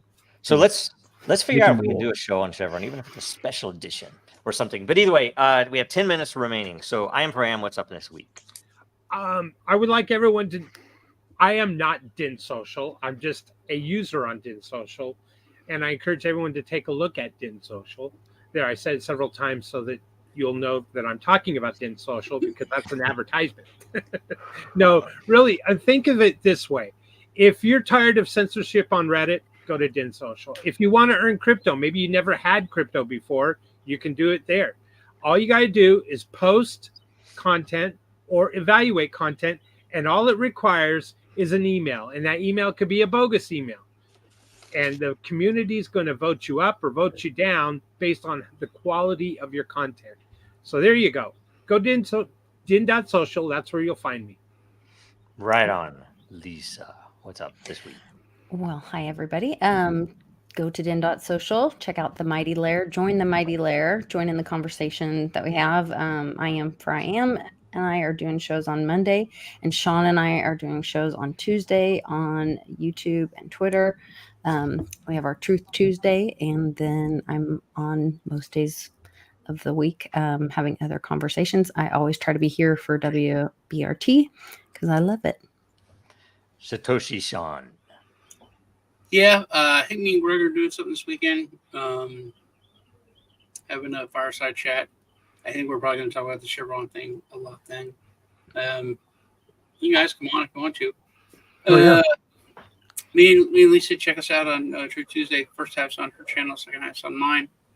I don't know if I said what I think, but I did on Tuesday.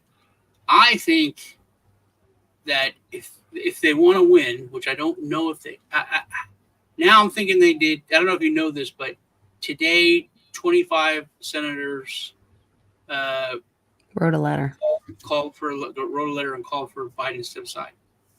So they're going that route, I guess. As president or as a Democrat nominee? As nominee.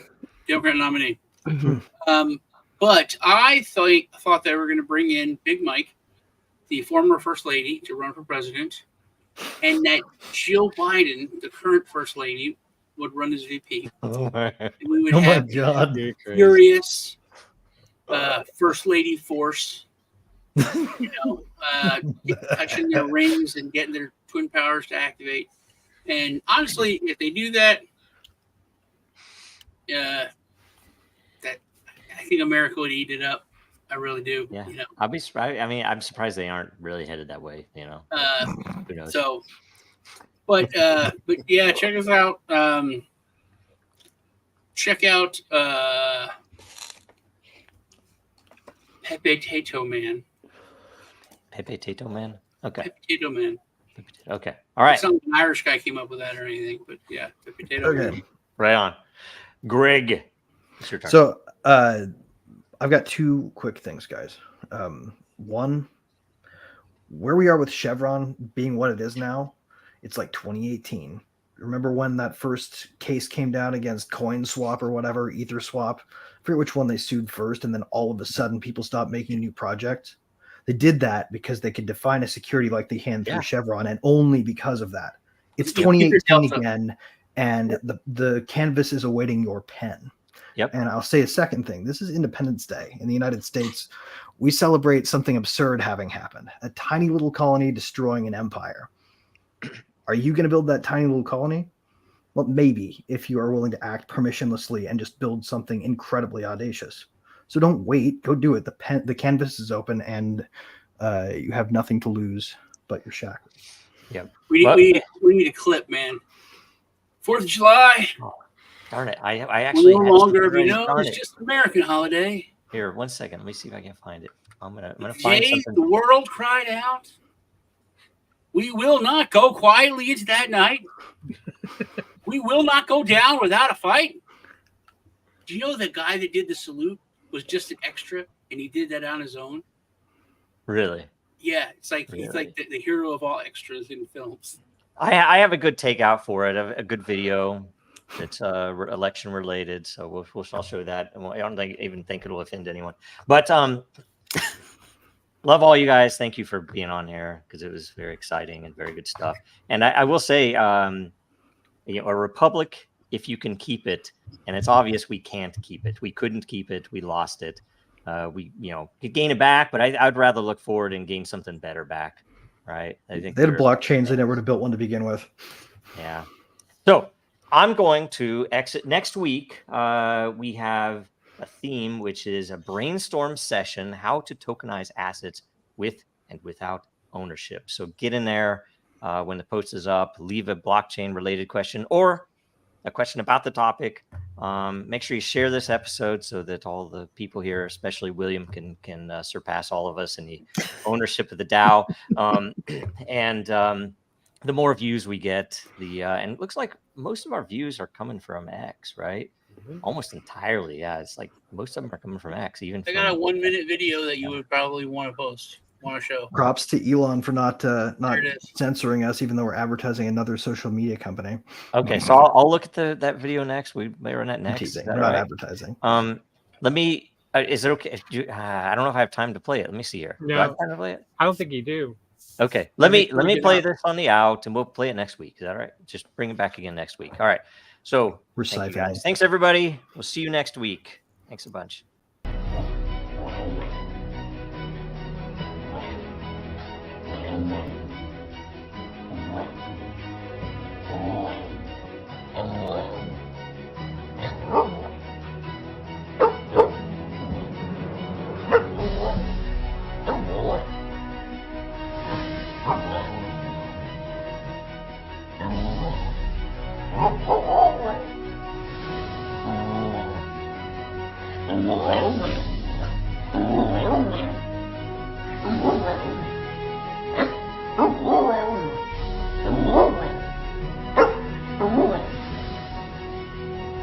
Oh.